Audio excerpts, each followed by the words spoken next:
할렐루야. 1월 19일 월요일 매일 성경 묵상입니다.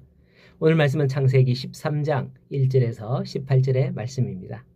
혹시 우리 교회 2026년 표가 무엇인지 아십니까? 처음 사랑을 회복하는 교회죠. 처음 사랑을 회복하는 교회. 누구나 처음 마음이 굉장히 중요합니다.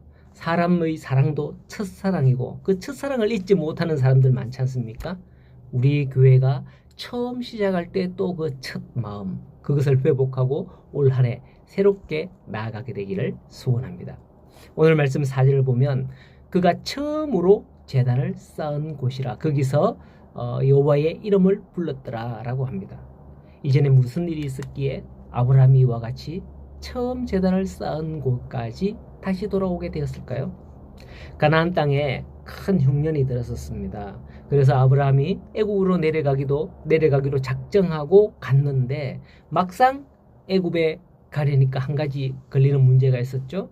애굽 왕 바로가 여자를 그리 밝혔던지 모르겠지만 아브라함은 아내에게 당신과 내가 부부가 아니라 누이라 하자 이렇게 입을 맞추고 애굽으로 들어갔었죠. 그런데 아니나 다를까 바로 왕이 사례의 미색을 보고 적시로 사례를 궁으로 끌어들였거든요. 하지만 이 일로 인해서 바로는 큰 화를 당하게 되고 아브라함을 불러 호통을 치면서 어찌하여 아내를 누이라고 속였느냐라고 했습니다.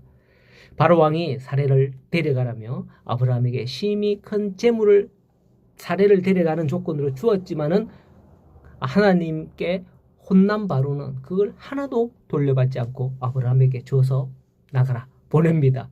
그대로 줬던 거를 빼앗지 않고 그대로 보내죠. 여러분, 혹 이런 일을 보고서 나도 저렇게 해봐야지 해봤다가는 큰일 납니다. 하나님은 결코 시험하지 말라고 하셨어요. 그렇게 시험하다가 있는 것 없는 것 다 빼앗길 수 있습니다. 혹부리 영감 이야기 아시죠? 어떤 사람이 산에서 도깨비에게 큰 돈을 받고 혹을 떼어주었다라는 소식을 듣자 어땠습니까? 그 욕심쟁이 혹부리 영감, 또 다른 혹부리 영감이 나도 그렇게 해서 돈을 벌어야 되겠다 해서 갔지만은 오히려 혼나고 앞에 사람의 혹까지 더 붙여서 왔다는 동화가 있었잖아요. 하나님을 시험하지 마시기 바랍니다.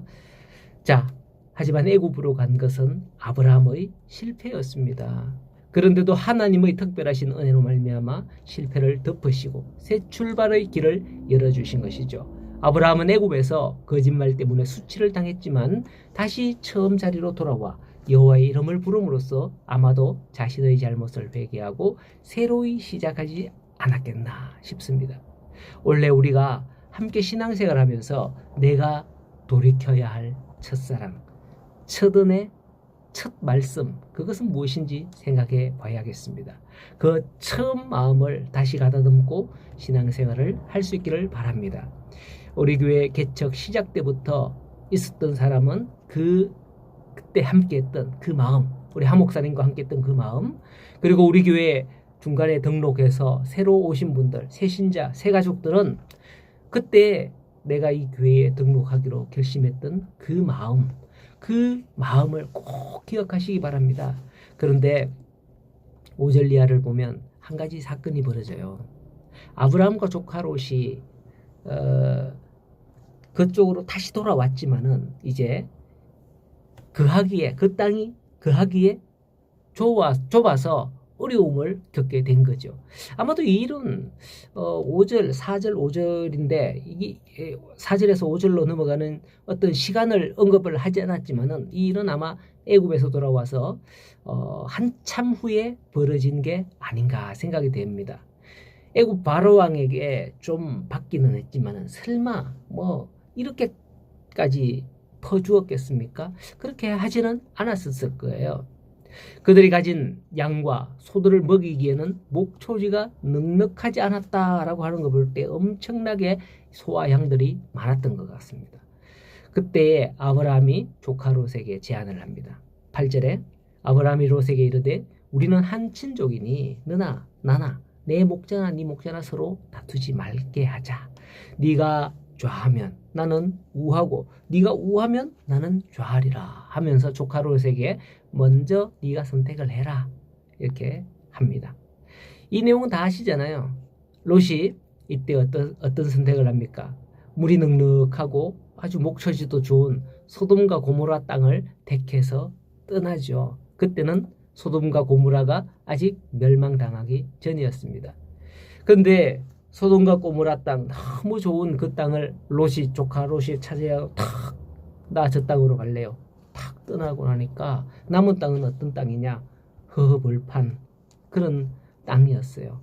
그때 아브라함의 마음은 어땠을까요? 모르긴 몰라도 심히 허탈하고 배신감을 느꼈을 겁니다. 그래도 삼촌이 먼저 선택을 하십시오. 뭐 이런 식으로 한다든지 우리 반반합시다. 뭐 이런 식으로 해야 되는데 참 그렇지 않았겠어요?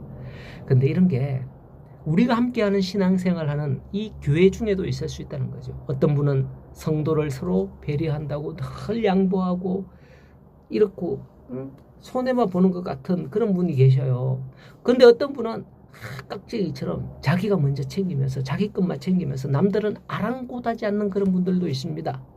근데 그분이 그걸 아나? 모르거든요.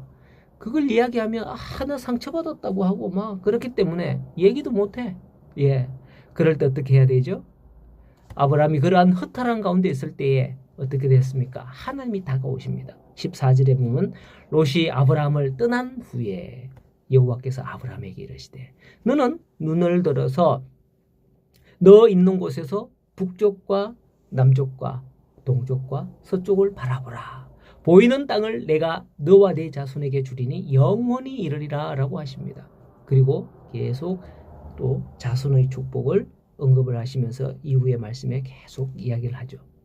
아브라함이 얼마나 황당하고 기가 막혔던 그런 때였지 않습니까?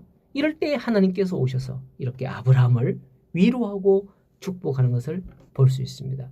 그러므로 혹 교회에서 여러분 내가 양보하고 내가 섬기고 이렇게 하는데 알아주지 않고 뭐 손해봐내는 것 같고 이런다 할지라도 상처받는 일이 있다 할지라도 하나님이 다 하신다는 것을 기억하시기 바랍니다. 하나님이 찾아오십니다. 하나님이 뭐든지 어떤 방법을 쓰시든지 언젠가는 다 반드시 갚아주실 줄로 믿으시기 바랍니다.